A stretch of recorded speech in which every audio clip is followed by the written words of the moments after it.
My name is Jerm. This is Jerm Warfare, the battle of ideas. You're done playing with your microphone, Charles. It comes through in my headphones. Oh, yes. Okay, sorry. All right. I'm in a good mood. And Mike, you arrived early, so you're in a good mood too, clearly. Well, look, we don't need to go there, Jerm. We don't need to go there. You're letting internal secrets out that perhaps once or twice I might have just completely forgotten about this program and arrived half an hour late.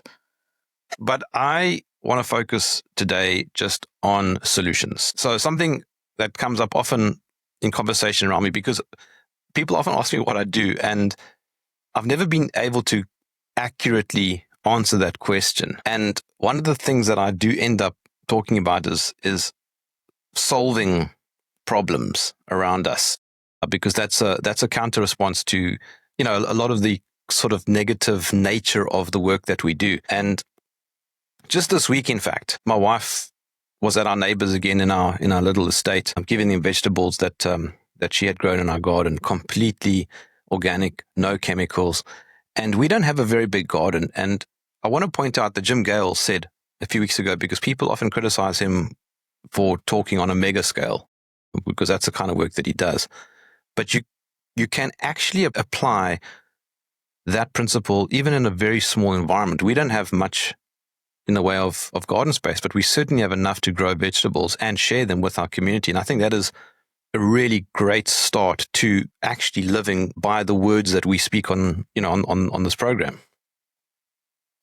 I think a point that I would make is that when we're looking at solutions, lots of people are looking for one single answer or one single person who's going to solve the issues of the day that we face. And we're forgetting that actually there are lots and lots and lots of people on this planet, and everybody's going to have a different approach. And I am absolutely enthusiastic about anybody that's doing stuff on a local basis, but also doing stuff on an international basis if it's the right things. But I mean, obviously for the majority of us, the simplest thing to do is to look at the world around us and look at the stuff that we don't like and the behaviors of people that we don't like, and do something different. And that is, if we are looking at how our children are being educated, and we take the time and make the effort to provide some context for our children, or even take them out of mainstream education altogether and educate them at home, that in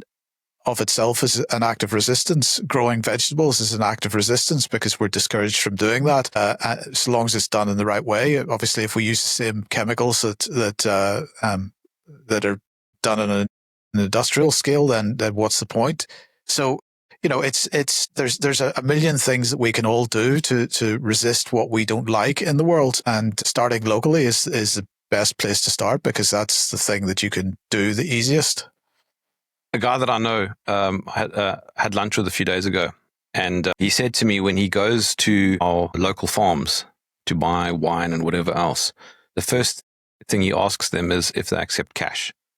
If they say no, he says, well, that's unfortunate. I like your products, but I'm going to go somewhere else. That's also an act of resistance, and it is a good thing that he's doing, because he's making them feel like they might need to question their business activities. Absolutely. I mean, I don't think that. Well, let's put it this way. Of course, it's for people that are actually trading in some way, it's becoming increasingly difficult to deal with cash, because banks and governments are increasingly putting roadblocks in the way to in terms of accounting and in terms of just processing, the cost of processing cash. So that's one way to approach the problem, is to say, well, I'm sorry, I can't buy from you. I would say that on top of that, we need to actually be starting a conversation with anybody that's not accepting cash, and trying to understand things from their point of view, and perhaps helping and encouraging them to take that extra step, because it is increasingly difficult to deal with that as someone who is receiving cash for some goods or services. I mean, I'm not completely opposed to using your card, but there are a lot of reasons why I would do that. Living in South Africa, for example, you get mugged and hijacked very, very quickly and very easily. there's obviously a component of safety involved with that. But you can also barter with people. You can create arrangements where you don't actually have to physically move money around. Yes, I think those are sorts of arrangements which can be very good. I think actually, I don't know if this happened in South Africa. It probably has. One of the ways in which cash has been switched off by businesses, and if we think of all the various things that get rolled out, so much of it concerns suggestion. So, with climate, let's say you float the idea of this, that, and the other, and before you know it, a load of businesses, schools, whatever, have all taken up the mantle and they've decided what they're going to do as a result of it. Cash, what one sees here an awful lot is businesses that will tell you that they don't accept cash, and when you say, "Oh, well, that seems odd," or "That seems a shame," why not? And the answer they will parrot concerns eliminating petty theft, basically. So they say it's not, but the way they frame it is not to say the boss doesn't trust me. I can't remember what the line is, but there is basically a line that they say, which is, well, in not using cash, we can eliminate this, that, and the other. And so there's always a sort of clever counter argument for whatever it is that we might be suggesting or putting forward, which I think one always has to be wary of. And also that cash is such a good example because I always feel it's a great talking point, actually. And it's just regrettable, as with so many things, that invariably when you're talking to somebody about whether or not they take cash, very seldom are they the decision maker. They will just have it said to them that, well, they're not taking cash anymore. I took this up. I'm a member of a cricket club, which has a bar and all the rest of it. And this was something that changed, like so many other things, in 2020. But the thing is, it's a member organisation. So in effect, we are, as members, we're supposed to take the decisions. And that was my point to make on that was, well, I don't remember being consulted about cash. But of course, that was the hand in cash. I mean, I could kill you. Let's, safety first and all that. Anyway, sorry, sidetrack. Going back to the solutions thing, this is something that I think we have perennially said that one can get into hot water over it. And the way you get into hot water is by people being shackled to a particular idea, a fixed idea, rather than a principle. And therefore, I think one has to be mindful of saying something like, oh, yeah, growing vegetables is absolutely the way you will sort your life out if you just grow vegetables. But in actual fact, you might not live somewhere that vegetables are particularly easy to grow. And in fact, even from my own experience, I live on a plot of land that is very phosphate-rich soil. We have an absolutely phenomenal slug population, and they are much better at eating vegetables than we are at growing them. And so that's a battle that at the moment, we're not winning. So therefore, we think around it and make a different plan.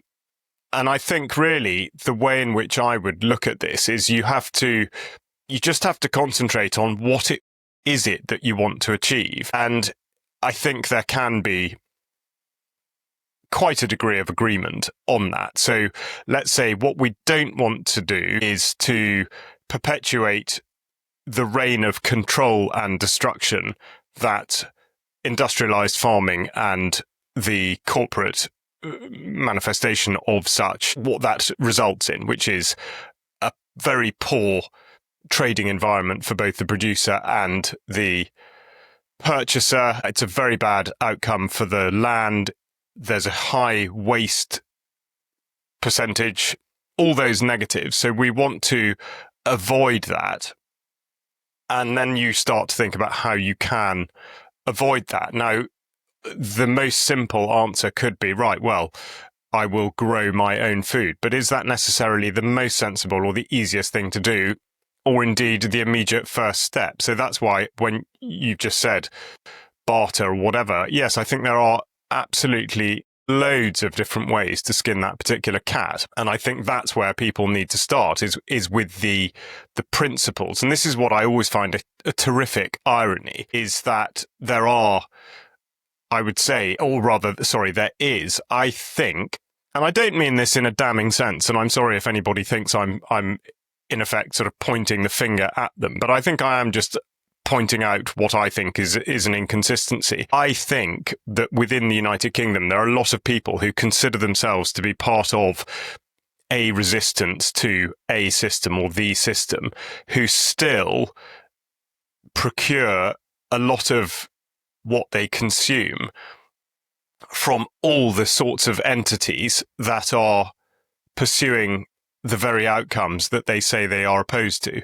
And I would put supermarkets and industrialized farming absolutely at the top of that, because they are related to so many of the other things that we do talk about. They are corruption personified, in effect, insofar as state control and policy and outcomes are really only exclusively negative. And yet people will turn away from tuning into this, that and the other, or even going on a demonstration, and then just go straight around the corner into Tesco, the leading supermarket, which is basically destroying the environment and destroying their life, and that's where the money goes. So I think that is an absolutely grand own goal, and people really should apply a huge amount more thought to it. And again, I know there will be lots of people listening thinking, well, I can't. I live in an urban environment, this, that, and the other. I'm very confident that you can, and that there are other people who would feel like you, and therefore that is where you start. And there is a solution. It's just you haven't quite hit upon it yet. Now, and by way of inspiration, I would reference an interview that went out this week, because delightfully, when we last spoke about this in sort of terms of glowing positivity, there was a great response. And one of the UK column members, Susan Humphrey, got in touch and said, well, actually, back in 2020, we were having a group of people that she knows were having ideas along these lines, and they took on a plot of land up in Derbyshire, and they are now doing exactly this. So that's been the solution for them. I'm not trying to say, right, everyone needs to do that. That is definitely not the answer. But to listen to her interview, which, as I say, went out on Tuesday of this week, that's really inspiring. That's fantastic. And again, there's been a great response to that. But sorry, just last point in terms of the what I'd say is contradiction, let's say, with the sort of, we're railing against the system at the same time as propping it up by supporting organisations that farm industrially and produce ultra-processed stuff, which is definitely going to stick us in a sort of NHS hospital ward. There are also the people who will sort of just simply not engage with this stuff, at the same time as apparently seeing the problem, actually shying away from there being any kind of solution that involves having to effectively get a grip of your life and do something about it. Again, sorry, this comes across as being slightly damning, but it's not. I'm just saying what I see, and also with a spin of positivity on it, because I don't think anyone should be shying away from these things. I think they are all achievable and attainable, but you just have to go into it with the right mindset. And as I say, I think pursuit of the principle rather than pursuit of the right, that's the model and that's the thing that works, and I'm going to do that one thing. And I don't think that's the right approach. It's interesting that if we look back over the body of these banter sessions, one of the themes that has been recurring over that time has been, what we think about people, their attitudes, and what people can do about certain things. And something that has been an absolute mantra of the UK column from the beginning is that people need to be actively engaged. It's not good enough to just be consuming, because obviously people consume the material that we put out, and it's almost like there's a thrill from being fed doom and gloom the whole time. But whenever simple things are suggested over the years, simple things have been suggested to people, there's always pushback. At the same time, there's always commentary about never being offered solutions. And I think part of the problem is probably it's a human feeling, perhaps, is that we're always hoping somebody else is going to solve the problem for us. Chris Coverdale, for example, just to follow on from what Charles was saying, has been for years attempting to encourage people or to recognise that paying income tax and paying VAT and all these other taxes is what is funding the beast that is building in front of our eyes, or that's taking us to war, or building the panopticon, whatever the issue of the day is. And that maybe we might want to get together as a society and effectively run a tax strike until such times as governments are listening to what people are saying to them. And, what I see out there is a deafening silence. I don't see anybody really getting enthusiastic about that idea, joining a campaign, assisting Chris in any way.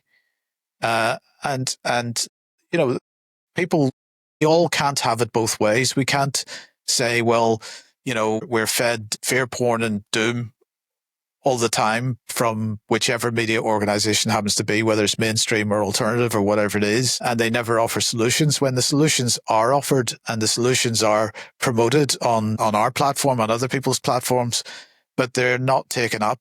So, but this, we've said it so many times, begins with fundamental decision by each of us as individuals that we are going to do something to make a contribution.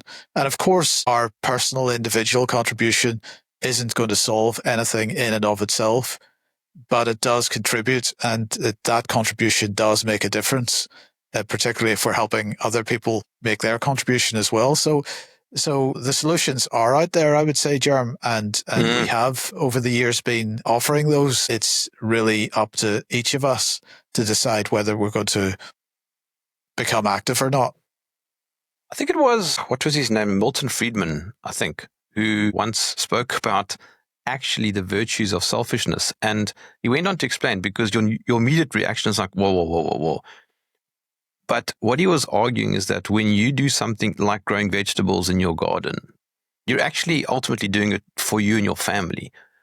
But when you have an overflow, it then goes to those around you, and it acts as something that wasn't there previously. So sometimes when you put, let's say, your family first in this instance, it does have a positive impact on your immediate community, like that example. At least that is my understanding of something like that. And I think sometimes when you have your priorities correctly aligned, then you can make a difference, because you can't make a macro difference, as you just pointed out. It's almost impossible. But the difference that you make on a micro level makes a huge difference to you, and then to those immediately around you. And then it spreads out beyond that. Yeah, but in order to make a difference on a macro level, the only thing that's required then is organization. And so, it starts off with an individual taking the decision, for example, to grow their own vegetables in their back garden. Or to say no to the vaccine. Whatever it happens to be. But let's take the vegetable analogy, because that's the one you've begun with. So you grow your vegetables, you share them with neighbors. That in and of itself might encourage some people to also grow some vegetables. Before you know it, you've got a cooperative going, and then you're starting to look beyond your immediate neighbors or friends and look to the larger community.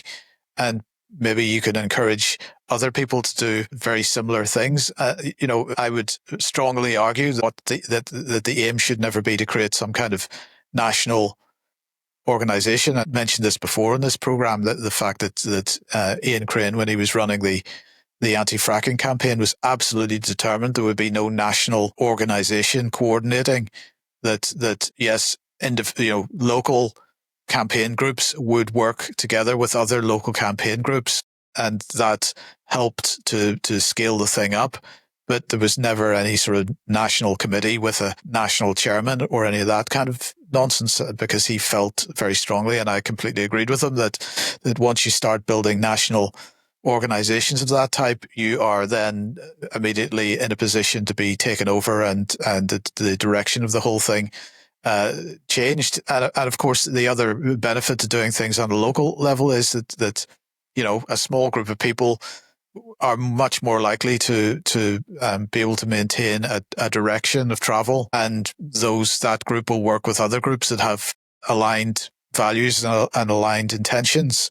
And any group that doesn't quite align with what you're doing, well, you just let them do their thing, and you don't get involved with it. So this is a good model, I think, to build, keeping things local and cooperating with other local organizations. Resistance groups historically have operated this way, and this I think is an excellent model to go with. I said to somebody yesterday, I actually wake up enjoying life, but that's kind of where it starts for me. Waking up in the day, and next to my wife, and my kid wakes up and we have breakfast together. And a few weeks ago when we were talking about you reconstructing watches and Charles playing bagpipes, it actually inspired me. I pulled out something I haven't done in a long time. I pulled out my electric guitar and I've been playing music again. And that for me is a wonderful personal solution. It brings a lot of joy and happiness. And then everything else seems to get better after that. You forget that sometimes you don't always have to focus on what's out there. Indeed. I think that's very true. Although I would say do focus on what's out there if you're going to play bagpipes because it's quite noisy. All right, here we go again. Yeah, I think Charles provided a solution for that the last time. I think he did. Yeah. Before we get derailed totally, what you're saying, Friedman, whether or not he said that, I'm afraid I couldn't say. But the point is a sensible one, and I think it is one worth taking on board, which is that if you're not yourself in a position of strength and confidence in mind, body and spirit, then you're not really of any use to either yourself or those around you. So yes, the word selfish has negative connotations, but you do have to get your own house, your own life in order first. That is entirely logical, and I don't think people should feel in any way that that's the wrong approach. I think that is absolutely how it works. And I think once you are in that position, you would be amazed at how you radiate that confidence and positivity and the effect that it does have, even if you don't necessarily hear about it. And okay, I can't actually recall necessarily anything specifically now, but I can definitely think of multiple instances over the years where it emerges in conversations years later that something that you said or did to somebody did have a direct effect on the way that they then treated an element of their own life because they could see the benefit in it. And I think these conversations are really important to have because there is absolutely the potential for that. Every time we do talk about one of these things, it will just create that, it'll ignite that little spark of inspiration for people to consider a little bit more or to go and have that conversation or whatever it is. So I think to talk about it is absolutely right.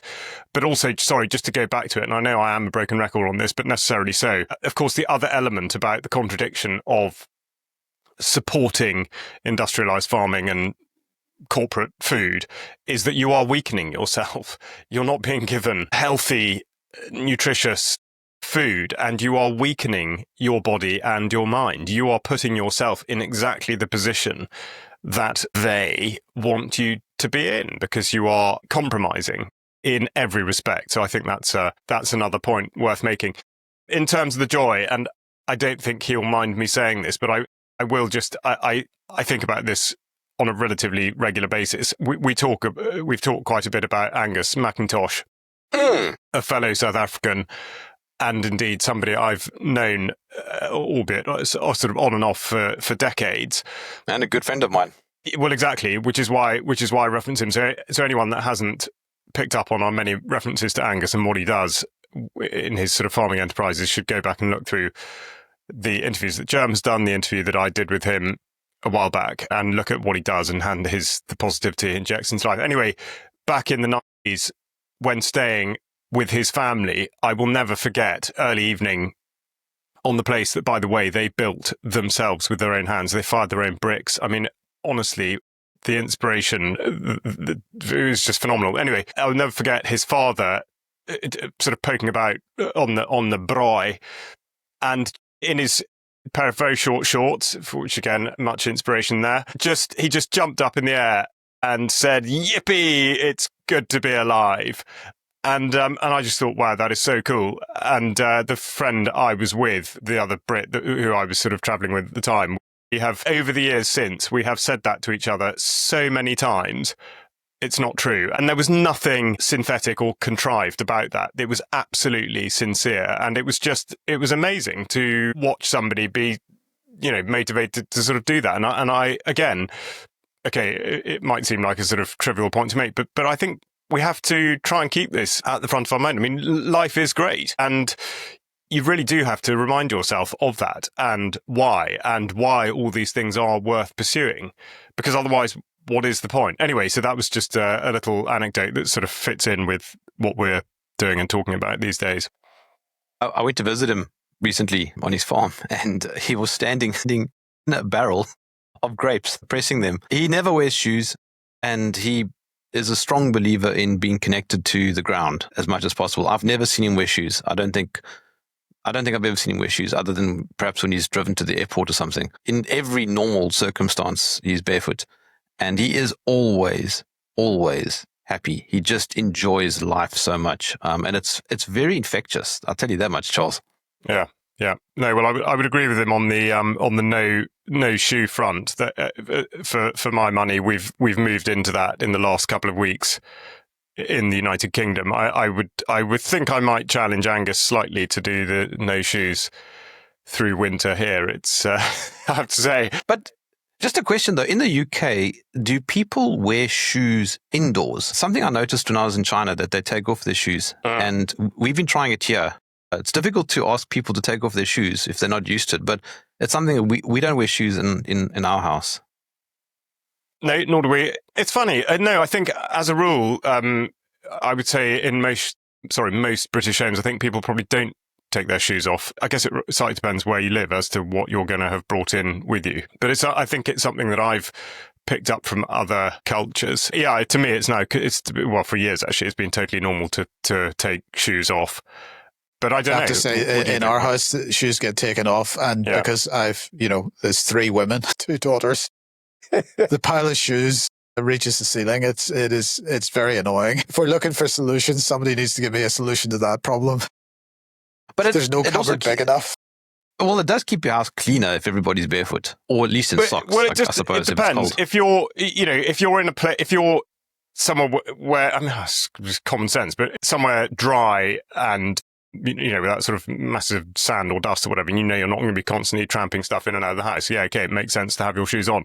If you live in a rural environment where you've got mud and whatnot, doesn't matter how enthusiastically you wipe your feet before you come in, you will always bring sort of wet, muddy footprints in. I mean, that for me, it's just that simple. It's just a practical answer. But actually, I'd say I far prefer being without shoes. I would far prefer not to have to wear shoes or socks, actually. And I've always found this interesting in terms of marketing. Running is, all these things, you've got to go running, jogging, whatever, like that they did in the 1970s. And lo and behold, what happened? Everyone got running injuries because Nike started selling cushion trainers and people ran wrong. And okay, there's a whole amount of science that goes into this. Very interesting. But the other thing is socks. The idea that you have to wear socks with shoes, with running shoes, because the other persistent complaint, of course, people get blisters. I haven't worn socks with running shoes for, 20 years and never ever get blisters. So your feet just, whatever, everything adapts, and therefore any grit, sand, dirt, whatever that you get in the shoe, your feet just deal with it. And it's so funny how we just get conditioned and think, well, I must get a really good pair of running socks or walking socks or whatever it is so that I don't get blisters. Well, actually, no, you don't necessarily need that. You just have to perhaps think a bit differently about it. I don't know if you remember or even perhaps know of fairly famous South African athlete. Zola Budd. Yes. Yeah, absolute Of course, inspiration. we all know about Zola Budd. Yeah. I mean, she ran barefoot famous. and won. Yeah, Absolutely. Well, she did a few other things. I mean, she was in the 80s. Yeah. No, I vividly remember Zola Budd and the controversy that surrounded her personally and South Africa at the time and all the rest of it. Yeah, no, she absolutely was big news barefoot over here. Yes, she did. Yeah. Oh, yeah. Quite right. As you should. As you absolutely should. And I'll go a bit further. If anyone does even have a flicker of interest in this, and I feel like I'm sort of promoting him on some sort of contractual basis, which is not the case, but I just love what he writes. I referenced a book called Natural Born Heroes, I think just before Christmas, by an American called Christopher McDougall, who's a basically a mainstream journalist, but I think he's researched some incredibly interesting things, particularly man's adaptability and sort of stamina, endurance, all that kind of stuff. But I think he wrote a book either just before or just after called Born to Run. It is absolutely fascinating. And it deals with sort of three different things, but it's an anthropological study that runs alongside his own investigations into distance running barefoot and how we should, how he, as far as his researches lead him to believe, how do respond to long distance travel and how it is that humans were suited to being able to chase down prey. So actually this does very much play into the sort of what should we eat thing.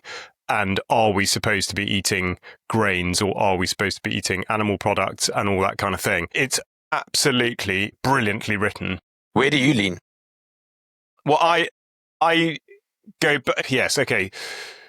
I think that, yes, absolutely, we were designed to be able to, equipped with the tools to be able to eat animal products because we have the endurance capabilities to be able to chase down large animals, in that they have sprint qualities that we don't have, but they will exhaust themselves. And so we are designed for the long hunt. And the only thing that I think I'm not quite so sure about is the sort of evolutionary aspect and the development of the human brain, because essentially he puts it, obviously it's not his science, but he subscribes to the view that that we evolved as human beings insofar as our brains assumed a much more prominent place in I don't know, sort of across the spectrum of mammals, because we had access to animal protein. Now, he makes a very strong case for it, but it's as though he's saying if we hadn't done that, if we hadn't been chasing these things down and we had just existed on sort of nuts and fruits and whatnot, that we wouldn't have developed into the species that we are today. I'm not sure that I don't know. I mean, I'm not sure quite what I make of that exactly, but the rest of it to me does make complete sense, and it makes total sense to me alongside the idea that there was an agricultural revolution, which I know we've talked about before, where people were basically sold the idea of abundance from ceasing to do that and to living in the same place and growing, asking nature to do something it didn't want to, which was to start to grow grains in order that you could produce that surplus, have more children. And of course, it utterly defeats its own purpose, because the next thing you know, you've got more children than food, and you're trapped in the cycle that essentially we're still living out now. But just the physiologically, what he describes with man's endurance, and this ties in with natural born heroes as well, but the idea of fat as fuel, which this might sound like gobbledygook to anybody who's not looked into it at all, but it's basically the split. And it actually goes back to what Tim Noakes talks about, because where he got this absolutely back to front as to whether we require carbohydrate predominantly or fats and proteins. And I'm absolutely certain that it's the fat and protein thing. However, yes, because of the agricultural revolution, it looks like, if you subscribe to what Peter D'Adamo says in the Blood Type book, it looks like the original meat-eating qualities of the human, which are described by the O-type blood group, then splintered into A and B according to terrain.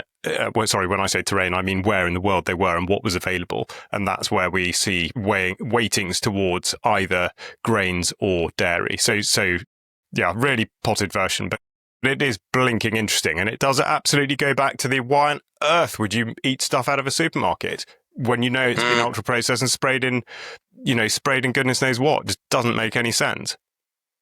I can personally just test that on myself. I mean, I can cut back on carbohydrates and just eat very high fat protein diet. And I started gymming pretty much after my kid was born, because I realized that he's going to grow up and he's going to be stronger than me, and I can't let that happen. So there's nothing you can do about it. Encouraging it, that's your role.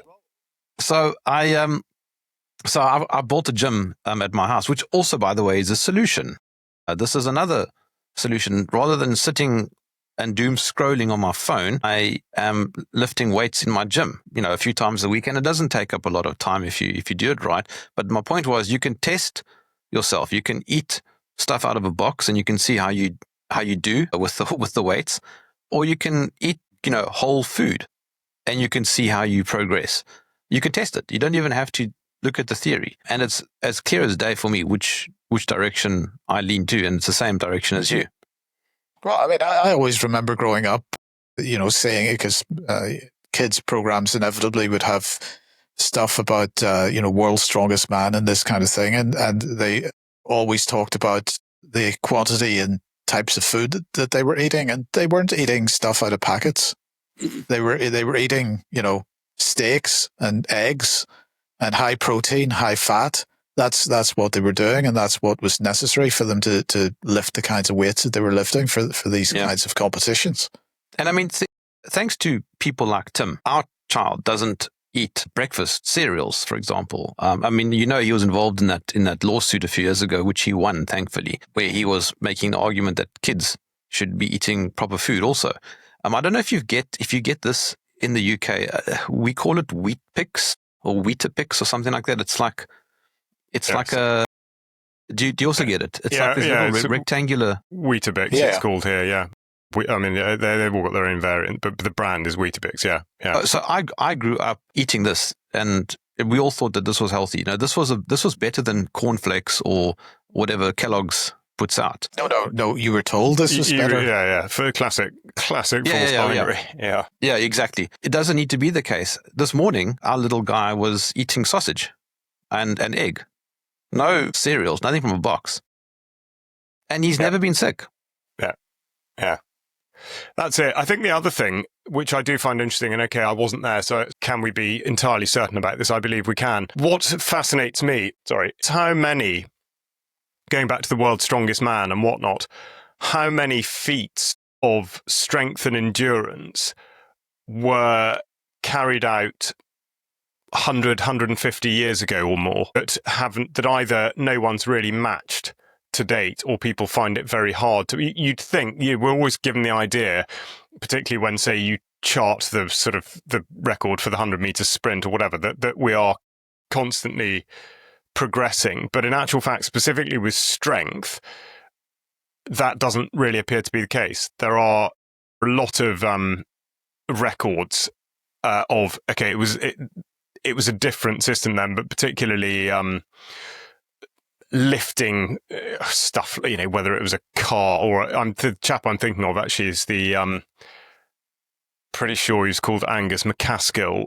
What was he called? The giant. Anyway, this absolute enormous man who lived on the Isle of Lewis off the northwest of Scotland, who was described by Queen Victoria as the stoutest man in all the kingdom, and she gave him some sort of special medallion or whatever it was. But he lifted an anchor at the port at Stornoway that I forget, it was reckoned to have, I think it did weigh 2,000 pounds. No one else has ever done that. No one ever did it since. And there are interesting instances of that. So again, this idea that stuff like Weetabix or this, whatever it is, that this will build you up, this will make you strong, but it's not a whole food. I don't think that's a coincidence. I think although we might not acknowledge it because people do spend more times in gyms, sort of weight training and specifically strength training, I think it creates the illusion that we've got stronger. I don't think we have. I think in general, people probably are weaker. I think part of the problem here, Charles, is that people don't go to gyms for strength or for health or for longevity. They're going to gyms to gyms for narcissistic reasons. Right. Yeah. And I think then under those circumstances, everything is wrong about that because diet will be wrong about the whole gamut. Yes, okay. Resisting this has to be a holistic thing. It has to go from one end of the spectrum to the other. We can't just do one thing. And you have to sleep enough and all the extra things. But I mean, I think it's very, very important to be personally healthy. We've said this many times before, and I don't think you can say it enough, actually. But I mean, if you aren't healthy, you're never going to win any information wars because your brain will be foggy. You're just never going to act on an optimal level. Well, and indeed, you'd just be spending so much time just trying to deal with poor health instead of, and not having the energy to do the things that need to be done. That's part of there's no doubt in my mind that's part of the reason why people aren't active and engaged, is because they are actually basically unhealthy. Yeah, and not just that. No energy. But not just that. You talked about going to the gym. There are a lot of people in the gyms, but have a look at what they're doing. It's just so much nonsense. It's like a whole industry of empty workouts. That don't really. You'll see the same people there a year later, and they still look exactly the same. And that's because although they're trying and they think they're doing the right thing, that the whole industry is not really actually making them progress. It's just a money making machine. I mean, that I think is also just a whole nother field of interest, at least for me. Because I mean, I don't want to spend hours and hours in the gym. As well, Jerm, people are being given diets that they can never actually sustain because they are just constantly in a state of suffering. And so you got to start with something that can be actually sustained and maintained. And I mean, you mentioned earlier, Charles, that you're part of a cricket club. One of the knee-jerk responses I get when I talk about sports or something like that, they go, "Oh, it's bread and circuses." But it is, in my view, it's important to also be involved in an activity that you find fun, even if it is cricket. What do you mean, even if it's cricket? Yeah, I think I know how to interpret that. Yeah. No, I agree. Actually, and again, but cricket's a great game, but it's not as great as it used to be in the 90s and 2000s. I mean, at least, England still had a great team, I think, back then. You remember Michael Vaughan and Graham Gooch and Kevin Peterson, who, by the way, was actually our guy. Yeah, well, one of several. I know. No, it's easy to put the rose-tinted specs on. I mean... and Atherton, he was good. I liked him. I think in terms of personality, I think the corporatization of sport has been a real tragedy, and the production of these very dull, sort of monotone individuals who are just controlled by contracts and the professional era has not been a good thing for sport in terms of inspiration, which I think is a great shame, because going back to, say, Zola Budd, who really did capture the public imagination, I mean, there was no suggestion that she was sort of controlled by anyone. No, she wasn't. Whereas these guys now, I mean, okay, occasionally you will get a character, and in fact, one such, and this, I found this very interesting. I did a short piece on him on the news some months ago, but there's Manchester City has a enormous Norwegian player called Haaland Erling. I might have that. He's either Erling Haaland or Haaland Erling. I'd be shot for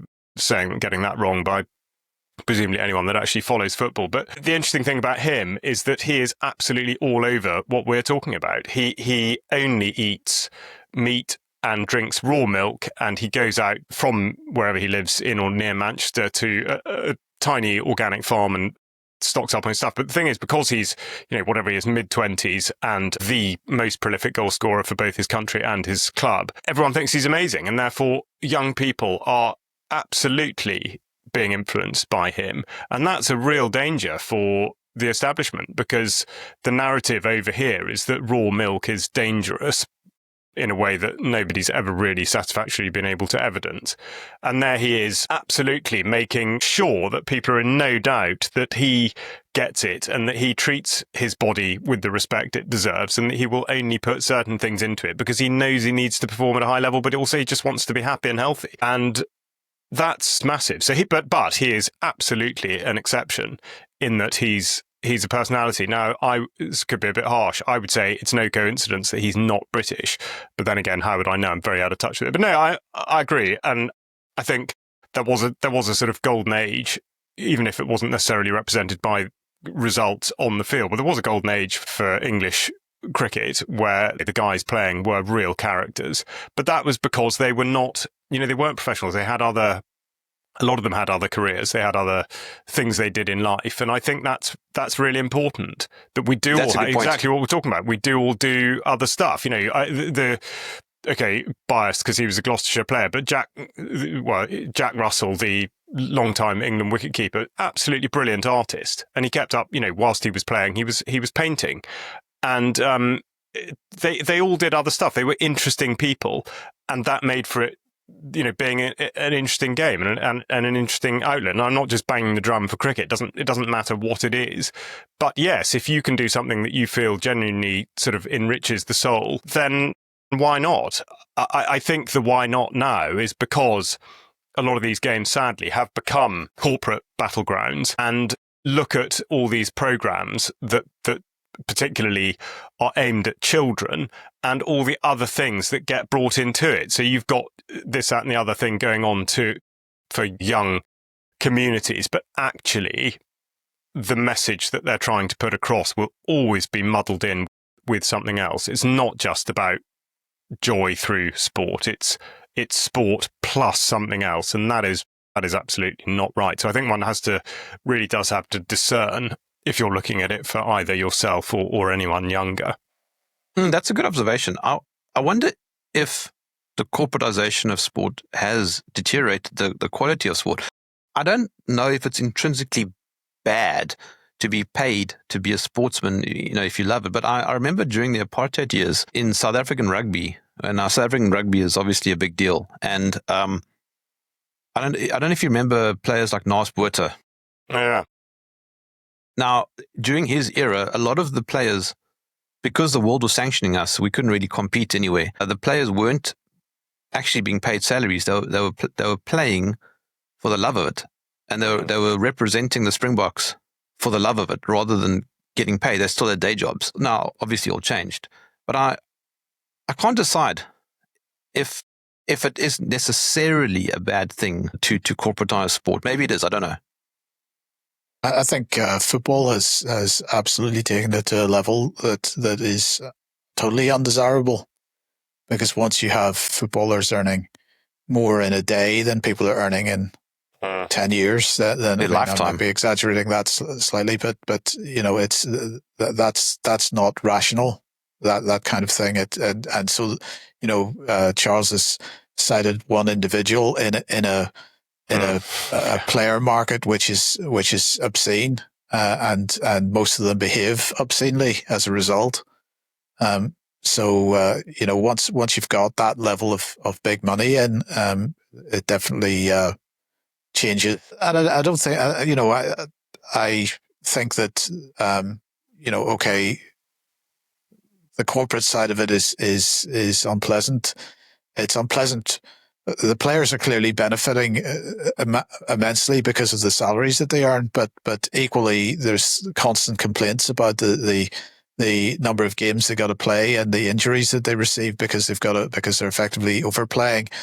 And for the people that are fans of the sport, it's no fun either, because they can't watch they can't watch very much on terrestrial TV. They got to buy Sky subscriptions and all the rest of it. And the season ticket prices are off the scale as well. So I'm not sure that anybody particularly wins, other than the corporate entities, from having a sport organized that in the way that it has, or that it is becoming.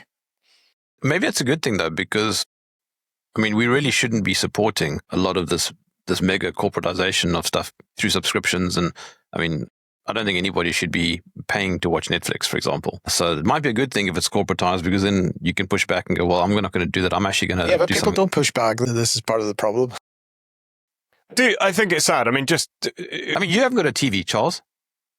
Oh, I don't really know what I'd do with one. But on cricket, though, I think, because I can't really speak for the other things, and maybe cricket sort of is in a category of its own, but what has happened with the corporatization is that as a sort of dyed-in-the-wool cricket lover, you can't help but be somewhat disappointed by what happens at the grounds, because basically the moment there was a corporate machine driving it, then the priority was profit and not cricket. What that's meant is that going back to bread and circuses, obviously the point of it is entertainment. You don't go there. Cricket always gets, Test cricket in particular, so boring. Well, yeah, okay, if you don't understand it, and absolutely some games can be less entertaining than others. But the thing is that when you've got the, bums on seats, merchandise, money cycle, then there's a requirement for it to be entertainment in order that you can then flog it as a corporate product. And what I would say is that has had a negative effect, because in two respects. One is that a lot of money is made on selling boxes. So you can take your company or your, entertain corporate clients in a box, but that's typically people who absolutely don't understand what they're watching. And then the other thing is that people don't really see that they don't get what's going on. And a classic example of that is what's called a crowd catch. So it's not uncommon. If you hit a cricket ball hard enough into the ground, it will bounce up. And if there's a fielder there, they will catch it. Now, obviously, when somebody's bowling at about 90 miles an hour and you hit the ball into the ground, it will get to a fielder very quickly. And you can tell what kind of an audience you've got, because if the ball is hit like that, so it's bounced and it's been caught by a fielder, people will only have seen the fact that it's been caught, and they will think that it's a wicket. They think it's out. So it's called a crowd catch. You get a huge cheer. And of course, nobody's out. Nothing's actually happened. The ball's just been fielded. That would never have happened prior to the corporatization of cricket. So when you're watching as a cricket lover, it's just so tedious, just thinking, oh my goodness, I'm literally just surrounded by idiots who are just there for champagne and goodness knows what, because they don't care about the game. Okay, should I really think like that? If they're there and they're having fun and they are in some way contributing to the sustainability of the game, I don't know. The trouble is that because of what's happened with football and then everybody else sort of following suit, the genie's out the bottle. And what do we do about it? Well, what we do about it, I think, is we ensure that the people who are coming in as younger players are in no doubt that the reason they're doing that is because they love the game. And this is why I sort of issue a warning about what else is attached to the sort of junior programs that are being run for any of these things, because if there's any suggestion of any other agenda at play, then you've lost it. The thing, though, just on the cricket thing, I think one day cricket formed as a result of speeding it up a little bit just to make it a bit more exciting, because 5-day cricket is very strategic, obviously, but very low scoring traditionally, and people also like to watch big hits, which I think is where the one day night model came in. I mean, let's be honest. I mean, one of the most memorable games of cricket ever was between South Africa and Australia when they scored 430 each. And that was an incredible game. I mean, it was unbelievable how they scored so much in that one game. T20, I think, is probably not really cricket, but and that's just a marketing machine. But I mean, I think one day cricket still also is long and fairly strategic and also a lot of fun. Yeah, it can be. Absolutely. Yes, I suppose that there is no getting away from the fact that it's that primarily it's there as a sales opportunity, and I think one just you just have to be really more wary of that these days than previously. And I think also, again, why would I expect anything different? But the way in which all of these industries just collapsed, notwithstanding their necessity to keep things going in order that the money kept turning, but that they all, during the sort of COVID emergency, they all just rolled over. That is really indicative, and I, again, rightly or wrongly, I would like to think that had that corporate control not been there, then I would think that some smaller clubs would have made more rational decisions and would have said, well, we have a duty to our players, to our members, to keep things going. And if people consider that there's a risk and they don't want to be a part of that, then they don't have to come. But the trouble is that the corporate element, like we said right early on in this conversation, how you set up the idea about something and then you just let it run. And look at how everything was shut down. So anyway, that's perhaps a bit of a stretch. Actually, a good example of how corporatization of sports can ruin it is if you look at women's cricket, nobody goes. I mean, the stadiums are always empty because nobody really cares. And that's a result of the corporatization of cricket. I'm not saying that they're not playing their hearts out, but nobody cares because nobody wants to go and watch because it's slow and not nearly as fast and high paced and energetic. But it's just the nature of what happens when it is corporatized, and this is a bad result or a bad consequence. Yeah, absolutely. Yeah, I agree. I mean, one of many of and we've obviously we're talking a bit about cricket, but this is across the board. The corporatization of anything, I would say, has I can't really think of an example where the result has been good for all concerned. It just isn't. Okay, on this somewhat uplifting solutions-based episode, I am going to walk away in a good mood. I hope you are too. You have to. It's mandatory. It is. It is. Yeah. All right, Mike, Charles, I'll catch up with you next week. Thank you. Thanks, Jerm.